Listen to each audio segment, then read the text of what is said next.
6 months to the day after the Grenfell Tower fire, those directly affected are coming together with the wider community for a memorial service in St. Paul's Cathedral to honor the 71 people who lost their lives. The status of that national commemoration is as important as the timing. The event takes place in the same week as the start of the procedural hearings for the official Grenfell inquiry. Prince Harry and the Duke and Duchess of Cambridge will attend, and there are rumors that the Prime Minister will be there. For some, this will be a fitting tribute to lost loved ones and lost homes. For others, it will be a painful juxtaposition that will make it too difficult for them to attend. Elizabeth Campbell, the leader of Kensington and Chelsea Council, has been asked not to go. It will be a national event, with appropriately local input. The cathedral will be decorated with a specially commissioned banner featuring the green Grenfell heart. Music will come from the Ebony Steel Band, and a children's choir made up of girls from the Al-Sadiq and Al-Zahra schools.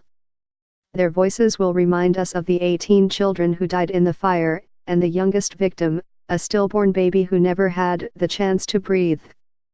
It is right that this should be a national memorial service.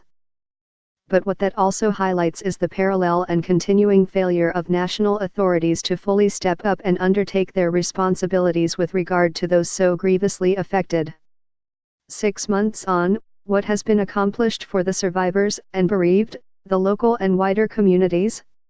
What has been put in place to help children and young people doing their homework in hotel rooms, or those in the community who grieve for their friends each day as they pass the tower? Answer: not nearly enough. I cannot pretend to speak for those affected, but I can tell you the most pressing issue: housing. It's the problem that prevents people from moving on or processing their grief. We know that half of the households who need to be rehoused are still living in hotels. We know that 4 out of 5 will spend Christmas in one room, with no cooking facilities.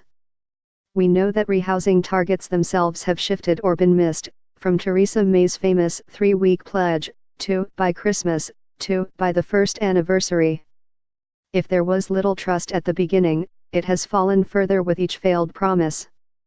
The council says it is buying 2 homes a day, but there are issues with the quality of housing being procured. The much publicized luxury flats bought early on weren't completed for months. Properties are being offered and then withdrawn.